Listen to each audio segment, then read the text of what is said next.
Here we are, Raining Ducks, another podcast for you, brought to you by Salem Nissan, right here in Salem. Imagine that. Salem You seen Nissan. that Salem commercial? That Frontier commercial where the guy's out in the middle of nowhere with his dog?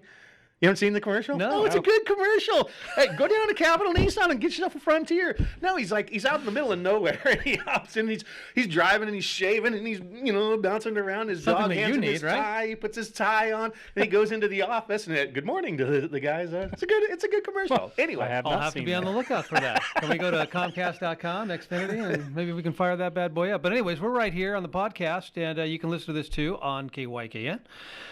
And on YouTube. I appreciate John Stroud from Mid-Valley Media producing this bad boy for us. And, yeah, we appreciate that. So we got a big game coming up on Wednesday. Well, it's the Rose Bowl. Imagine that. And we got a huge matchup. Number 1 Ducks taking on Ohio State, ranked number 8 with 2 losses. One to the Ducks, the other to Michigan. The almighty Michigan Wolverines this year. National champions last year, and they're a far cry from that. But apparently they've got the Ohio State Buckeyes number. Can beat them at home. That's a favorable upset right there. That's a big one. You know what I've been seeing over the last couple of weeks, just reading the message boards and stuff? Seems like we're getting all the Michigan fans coming to Oregon, and Ohio State's getting all the Washington fans going to. So I guess it's Huskies and Buckeyes versus Wolverines and Ducks. Just cracks me up. This is going to be the enemy of my enemy. Yeah, exactly. That's good. No, but this is the game. This is the game of the quarterfinals of the college football playoff. However it came about, this is where we are. I don't like having to play Ohio State, but it is what it is. It would have been a better semifinal matchup than it is a quarterfinal. Ducks pretty much got hosed just the way they set this thing up. And I had somebody came out and said that they wanted to have Nick Saban be the spokesperson or the commissioner or whoever for this college football playoff committee because he seems to have everything lined up. Get rid of the stinking championship games and let's make this a 1-12er and make it real and make it fair. Well, don't you think that Ohio State would probably be favored against every other team in this? Yes. Weren't they all year long anyways? Yes. Yeah. Yeah. And we've been favored against everybody except for Ohio State. It's just a weird deal. I hope that we learned a little something from the tape of Michigan, though. I don't know what it was, but they didn't throw many passes to Jeremiah Smith in that game. So, and I just remember watching that game. Michigan was crowding the line all the time and stopping the run, right? What happened to the passing game in that? Were they that dominant that they were getting and knocking Howard down and stuff? I wish I would have watched it again because now it's coming to my mind. I'm like, they really shut down the passing game of those guys too. And I was thinking mostly it was just they stopped the run and then Ohio State just folded. But Yeah, you can stop Jeremiah Smith. You put, what's the stud cornerback for Michigan? Put him on Jeremiah Smith. But then you've got Emeka Egbuka, Carnell Tate, G. Scott. They've got the guys that can catch and run and score. They're loaded. Something happened. Egbuka, he played very well against us. They gave him the ball on end arounds. Handed him the ball in the backfield. That drag across the middle, he was open a lot on that. I mean, there was a lot of. There wasn't a whole lot of stops in that game, quite frankly, either way. Right. We had the one stop where Harmon ripped it away from the guy, and we had the stop that should have been that never happened. Mm-hmm. Yeah, the interception, the pick. But well, I think for Oregon, it does worry me, Of course. For Oregon, for the Ducks to really win this game, I think it's going to come down to turnovers, either by Gabriel or Howard. And also, because the offensive line and the defensive line of Oregon are pretty well matched up against their offensive line and defensive line, what I'd really like to see is the linebackers step up. Betcher's been great all year. Betcher is not the best linebacker in pass coverage. I'd really like to see Justin Jacobs in there a lot more. I think he's the better of the coverage type linebacker than. So Bassa and Jacobs in there, you'd see them more often to combat that drag across the middle. And then an obvious running down, then you'd put Betcher in for that, just because he's not been great in pass coverage. By the way, Raining Ducks podcast here, Jeff Morgan, Jerry Harris, and Brandon Haynes. I failed to mention who we are. But everybody should know who we are by now. You don't know who we are by now. You haven't been watching. Hey, by the way, what do you think about the actual field, the grass turf? Ducks have played there. They played UCLA back in October? Was it early October? I think that Yeah. it was. Maybe late September, but it's been a long time ago. But still, they've got the experience playing on that field, and the Rose Bowl is notorious for either bringing in new turf or watering the heck out of. I was going to say something else. They water the heck out of the field, and it's a slip and slide. And we saw that with I think Tez Johnson slipped down there, and then our ex DB took it to the house right on the goal line. We could have scored, and then do you remember who was? Yeah, it? it's Brian Addison. Yeah, Brian Addison. That's Yep. right. I try to forget his name. Thank you for remembering it. So yeah, it's just those types of things that you're going to have to look out for that because the field is going to be Right. soft. It always is. It does seem every year they're talking about them changing cleats out at halftime and this, that, and the other thing. Big old chunks of turf peeling up because they just laid down new sod or something like that. I was thinking about this the other night with the kickers. I hope we took our kicker over to Eugene Country Club and had him kick a few balls off of the fairways over there to get used to it, because it's a lot different kicking on that too, and you don't want to have just like this game's probably going to come down to self-inflicted wounds. Whoever makes the fewer of them, no turnovers, whatever. Missed field goal. We missed a field goal and an extra point in that game against. Ohio State. So, we definitely have to minimize those. It's funny to me, though, watching all of these interviews coming into this game. All these pregame interviews are talking about, and the Ducks are pretty mellow, just like they always are, talking about the process, talking about how we're doing it and what we're going to do and doing our job. And all I've heard out of the Ohio State guys is excuses. Jeremiah Smith is still talking about that not being a push-off. I guess you're not allowed to touch anybody in pro football or in college football anymore. Wait till it happens to him again. Because it might. You keep complaining enough, and guess what? It's going to come back to bite you. And, really, you just need to come and play if you're Ohio State. You lost. They don't like losing. Right. Obviously, nobody does. But I'm telling you, you can't use that as, like you said, Jerry, excuses and things. You have to come out and play. All I've heard is like these guys are very arrogant individuals, and you can just see it. It's the Ohio State University, and that's where the arrogance comes from. And I'm telling you, it really could come back and bite you in the butt if you can't control those kind of emotions, because they are emotional right now. Yeah, there's so much of that just excuses and puffery or something. Come on, guys, let's just talk about the game and talk about what you're going to do to win the game. It's just It's very strange. It's a totally different feel in the way the two teams have presented themselves in this pregame. Well, and here's what I think might be happening is they're talking about, we should have won, we should have done this, we should have done that. The national media is saying Ohio State's favored, we think they're going to win. Good. What do you think the Ducks are using that for? Fuel. Motivation. Yeah. Motivation. Heck yeah. All to day come long, in and bring every day. it. Look, we beat you before. Now all you've done is complain about it. And so if you guys want to bring it, we're going to be ready for you. FIBU. We'll be waiting. Yeah, FIBU. Forget everyone but us. That's exactly right. So it's going to be a great game. Both teams, I think, are very, very evenly matched. There's a ton of talent on both sides of the ball. Great receivers everywhere. You've got a lot of speed. And we'll see if, again, the field, I'm telling you, it's going to make a difference, especially if it's really, really soft. Well, and do you think, the forecast for Wednesday is 75 degrees and partly cloudy? It always is. Do you think that is going to play into, how Ohio State's been practicing in the cold and the cold and the cold? And it's been cold up here in Oregon for, the last couple weeks. Well, we have the Mashofsky Center. Yeah. So, you can practice indoors, and you can put whatever climate you want to in there. Do you think, though, that that the heat would be a hindrance to those guys where they're used to being out practicing in the cold and now they're going to go play in the sun? My age, 100%. But these guys, I'd love to go play golf down there right no now. doubt. No doubt at all. 18 to 25. Let's just say 25. Because everybody's staying in college for a long time now and making more than they would in the NFL. But I don't think so. No? I don't think they're going to stay hydrated. There's going to be fans down there if they need them. But I think Ohio State, it depends on what side of the field you're on, too, because if you're on the east side of the field, that's complete sunshine. If you're on the west side, you're going to be in the shade behind the press box. So the game kicks off at 2 o'clock. So really, you're going to be in the shade almost the entire time when you're on that west side. And that's the side the Ducks will be on. They'll be on the cooler side. Yeah. So good. Yeah. Put Ohio That's State even out in more. the sun. Yeah, they should. Just let them bake. Exactly. Shake and bake. Have you seen some of the talk about matchups in this? Just comparing position groups and stuff.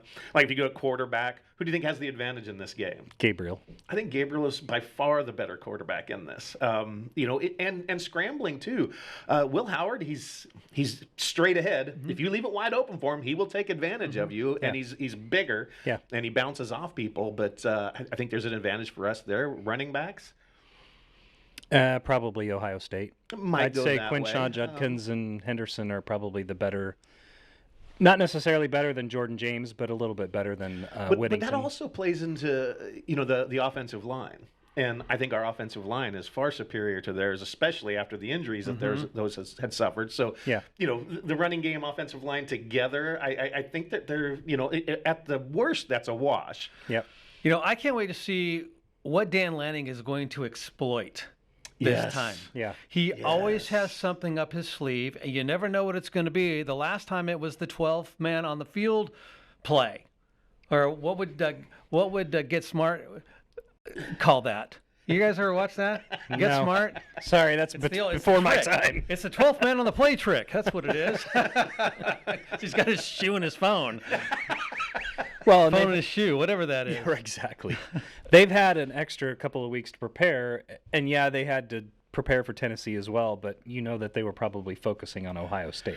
Well, the neat thing about this game was, in the last game it was jab, jab, jab. Remember, jab, jab, jab until we can hit the haymaker and go over the top. And they went over the top, 3 times, and it was successful all 3 times. Yep.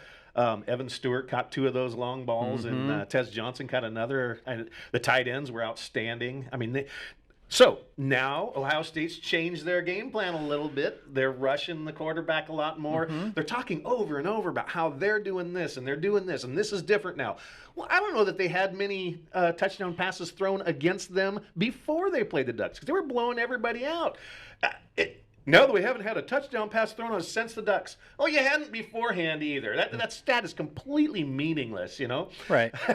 So I wonder how that'll be a little different, because I could see us doing a lot more, hot reads, a lot more screen passes, tunnel screens, bubble screens, whatever, to negate some of that, and that's got to be somewhere on the practice field leading up to this game. Even if it's just an adjustment that we make, absolutely, It better be. And I'm telling you, that was the exact play that both Indiana and Tennessee did not run. You didn't see a screen outside. You didn't see anybody coming out of the backfield, and it was wide open. It was for at least maddening 10 watching to Tennessee do that. I was 15 yelling yards. at the screen, going, "Why aren't they doing anything to give their quarterback a chance here?" Because Well, you start completing some of those pummeled. outs, screens, Yes. running back screens. You spread that thing you out. stop the rush, because they're going to be like, oh, we got to sit back and account for that now. And Yeah, that's kind of Oregon's bread and butter, I think. I think the Ducks should actually give them a piece of their playbook, to be honest. I mean, we have got to get to Will Howard, because if you do, that's when he's going to start making mistakes, throwing errant balls, because he's going to be in a hurry. He doesn't have the poise, I don't believe, that Dylan Gabriel has, and so it's going to be very, very interesting. So, well, hey guys, we're going to have to cut out to a quick break here. Just wanted to thank our sponsors, Advantage Heating and Air and Electrical, Green Acres Landscape, GA at Home, again, Capital Nissan right down there on Cherry Avenue and the Parkway, and John Strow, Mid-Valley Media, and Nisha. Is it Nisha? Nisha. Okay, Nisha Strow, Full Access Sports and Entertainment. There we go. Got to get out. We'll be back after this. Let me ask you a question. Do you have knee, hip, back, or shoulder pain? Do you hurt just going up and down stairs or getting in and out of your car? What if I told you there was a solution? One that requires no surgery and no downtime. I couldn't even run 10 steps, without having pain. Just feel results within days. Contact us today and find out if regenerative medicine is right for you. This could be the first step towards a new and pain-free you. And welcome back to Raining Ducks. Jeff, Jerry, Brandon, right here along with you. in the podcast studio, thanks to John Stroud, Mid Valley Media. John's getting a ton of plugs today because he does such a great job. And if you want, you're obviously seeing it, but if you're listening to it on KYKN, go to YouTube, check us out, rainingducks.com. You actually see us, and hopefully we don't break your phone. So, guys, biggest game, I think, of the week. Going to be at the Rose Bowl, kicking it off at 2 o'clock. A lot of hype. And we've been talking about it for, well, just about 14 minutes already. So we've got another 14 to go. What are we seeing? We've broken down some things, but we've got some good matchups on both sides of the ball. What do you think the major difference is going to be for both teams? Well, I think touching on this a little bit earlier about their difference in, touchdown passes against them or whatever like that. Against Tennessee, people are way overinflating this Tennessee win as well. It's a lot like the Indiana win. They thought, oh, man, these guys have got it all back together. After losing to the Ducks, they went out and they boat race Indiana. Well, then they fall on their face to face. They fell down. Yeah. Get Jerry some water. Oh, that's a silent L in face. But then they go out and against Tennessee, they go out and throttle those guys too. But a buddy of mine said something interesting the other day about Tennessee's defensive line. He was talking about how Tennessee's defensive line got a lot of hype coming into that game, but he went back and he rewatched it, and he was talking to me about how it felt like they were sending 4 defensive ends after those guys all the time, and they just weren't big enough to push around the offensive line, the retooled offensive line of Ohio State. So I think that way too much credit has been given to this game. Matchups are matchups in college football. Right. You can't tell me that between Michigan, Indiana, Tennessee, and Oregon, all those games, that all of a sudden they've got it all figured out to come on and beat up on Oregon. Oregon is good in all phases of the game. So I don't see that as being a factor. I do see those matchups and those game plans being a big factor. They really did unleash their big guys. Say, hey, we're not gonna let somebody pick us apart again like Dylan Gabriel did in that first game. We are going to let our athletes be athletes and let them go after them. So that's going to be a little bit different. Obviously, we're going to have to play into that. But I think on our side as well. We got Jordan Burch in this game, so that's going to be a big difference. I think we rushed the quarterback a lot. You alluded to it a little bit ago, but I think we put the pressure on Will Howard in this game. Let's dictate to him the tempo that they go after. You talked about it earlier too with the running game. I think we were off the air then. The 53-yard run by Travion Henderson. He rushed for 80-something odd yards. But 53 of them were on that one run. Right. So it's not like they gashed us or beat us down all game. They had some decent runs, and their running game was good. Emeka Ibuka, he had several runs out of the backfield. That surprised me when I was watching it. I don't think it'll surprise Dan Lanning again. But that guy was good. That guy he is good. The receivers, period, are good. So we're going to have to shut them down. Well, and going back to the Tennessee-Ohio State game, and we talked about this on the way up here. What's the big X factor for most teams? Quarterback. So you got Nico, not even going to attempt it, who is a redshirt freshman. I am a Lavela, something like that. Yeah. Out of Long Beach. Yes, out of Long Beach. Nico. His starting running back out, one of his best receivers out for most of the game. And so you take his experience level versus Dylan Gabriel, who this is his 6th year in college football. He's played, he played for Oklahoma last year, beat the Longhorns in Texas. He's got that experience. Beat Ohio State, got that experience. He's got the experience. The guy is savvy. He doesn't fold under pressure. He doesn't make dumb decisions. And I'm not saying that Nico does, but he just doesn't have that experience yet. And next year, the year after, he's going to be great. Mm-hmm. I mean, the kid's got all the tools to be really good, and he just needs the experience, where Oregon is a very senior-heavy team, and I think that's where you're going to see, and so is Ohio State. So that's one of the matchups we're talking about is experience. Starting wide receiver, Tez Johnson, senior. Gabriel, senior. Trayshawn Holden, senior. And all those other guys, with the exception of Smith on the Ohio State side, are all pretty much seniors. So I think where it's going to come down to for me is turnovers. I think whoever wins the turnover battle is going to win the game. Yeah, and that's going to come back to special teams as well, because we remember what was the Michigan game. I mean, Tez Johnson went out, and all of a sudden we got a freshman guy back there, fumbles the football, trying to make a play. Yeah. And you know what? You've got to hold on to that football. You don't need to take any chances. Not a big game like this, because you got to just get your offense, back on the field. Yeah. So that's a huge. You're right. That's going to be a big factor in this game if there are any turnovers. Yeah. So the Ducks they've done a really, really good job about not turning the ball over. And I think we won the turnover battle in the fall. Mm-hmm. Howard had a couple of interceptions. What's his name? Henderson, or was it Judkins? I think that's the one that Harmon ripped the ball out of his hands. Right. And so I don't think we had any. We should have had 3 interceptions, but they obviously didn't review the first one. I didn't even look at that one. So the Nico. Let's go. I wanted to go back to that. Nico, quarterback for Tennessee. It reminds me, a freshman. Okay, look at Dante Moore last year, the backup quarterback for the Ducks, played for UCLA. Super good. He started, and you know what? He had issues. And then he got hurt. And so there's a reason why he's the backup quarterback for Oregon right now. Next year, that guy's going to be a stud, especially behind Dylan Gabriel. This year, there's a lot to look forward to there. Obviously, a lot of seniors losing a lot of players. But I think next year is going to be very, very promising just because we've got the portal. yeah.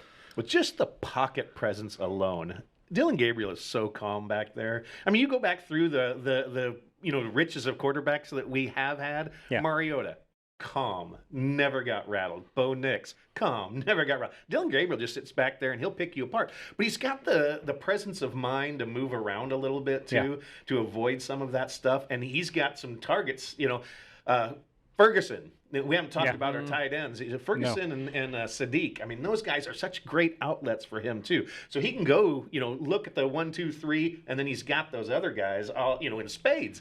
Mm-hmm.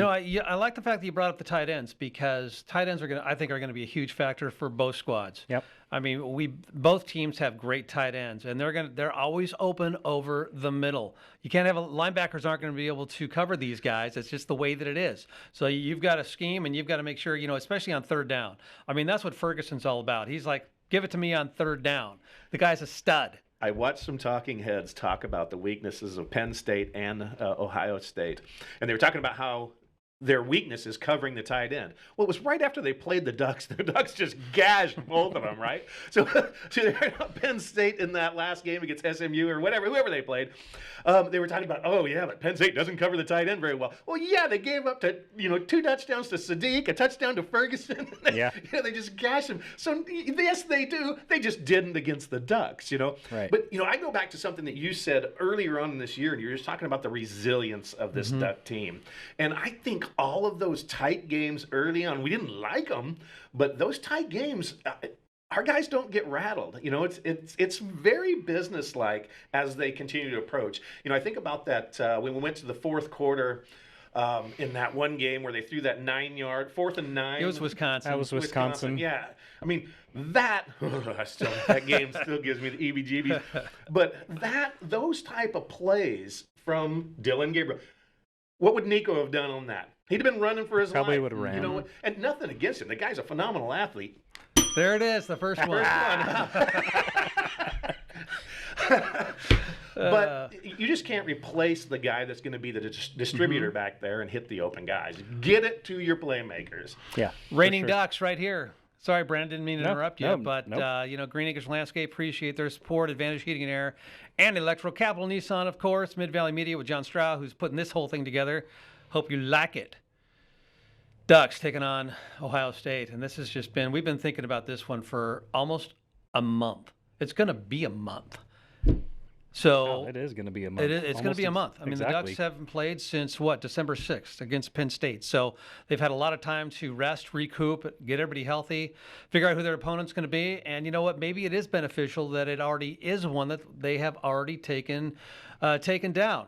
So they know what to do. It's going to be wild, and I hope that the Ducks are the ones that have the ball last.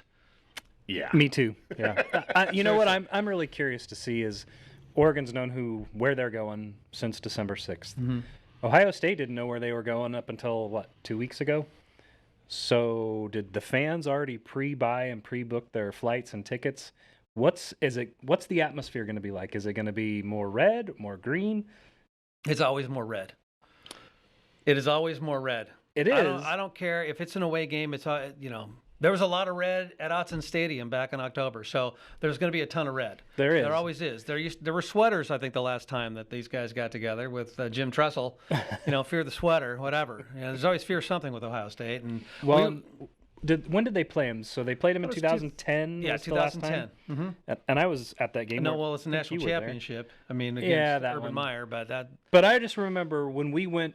Me and a bunch of guys got in a van and drove down on New Year's Eve. Down by the river? Down by the river. A van down by the river, yes. And Chris was driving. So we get there, we tailgate on the golf course, right? And it's just Duck fans everywhere. And we're like, this is going to be like a home game. We walked into the stadium and it was like, where'd all these people come from? They got bussed in. They must have. No, they do. They bust you in. I mean, if you're at the Rose Parade, there's a lot of festivities that go on that whole day. So you can buy packages, and it includes just going to the Rose Parade, and then you get into your bus, and then they'll just drop you right off at the stadium, and then they'll take you home after the game. It's just the way it is. Well, you remember at the home game that we had with them, I was talking with that guy from the Alumni Association from OSU, and he said that they bought 11,000 tickets, their Alumni Association did. So when you're going in there, and we have 61,000 there, but they themselves bought 11,000 tickets. There were a lot of tickets that they bought outside of that, as well as the allotment that we give them. But he bought that out on the outside. So they're very well organized to do such a thing, too. But remember when we were talking about Rose Bowl tickets, and Tennessee fans had bought quite a few. All of a sudden, those were all on the open market there, and you're just hoping that Duck fans gobbled them up rather than Ohio State fans. But they travel really well. We were talking about this on the way over too. Ohio State's a huge school. It's like 3 or 4 times the size. They got of alumni everywhere. The enrollment of Oregon. So. Yeah, it's tough to compete with those numbers, those masses. It'll be interesting to see. I'm just hoping that this year, maybe being the number 1 team in the country and undefeated and looking like they actually have a chance to go all the way. Back in those days, it was like, yeah, they're good, but when they match up against the Big Ten guys with the beef on the lines, and they just didn't match up well, and so maybe there just wasn't as much of a urgency to go, and this could be the year they go to the national championship and win it all. And so maybe having the head start gives more fans down there for Oregon. Well, we'll see what happens. It's going to be an amazing day. It's always just an amazing venue. I mean, it's tucked down in there. They've got a golf course right next to it. Brookside played it. It's a good track. It is. It's a good track, but I wouldn't play it until at least 2 weeks after the Rose Bowl. Maybe not want to play it on Thursday. I don't even know if it's open. But just a great atmosphere, just a good spot. A lot of eucalyptus trees around there. There's just nothing about the granddaddy of them all. I mean, there's just nothing like it. I mean, it's not a dome. It's out there. Great weather. It's going to be 75 degrees, partly cloudy skies, which again, is pretty much every day in Southern California in the wintertime. So they're going to be all cold. They'll be in sweaters because they're not used to it. So that's just the way Southern Californians roll. But, well, guys, appreciate you coming on. And we got the Ducks taking them on Wednesday at 2 o'clock. And we'll see what happens. But I'm really looking forward to it. I think the Big Ten is probably the best conference in the country this year, just based on not only the growth, but just what we've seen with SEC and the others. So we got to sign off. Thanks for watching, listening. Reigning Ducks right here. Go Ducks. Go Ducks.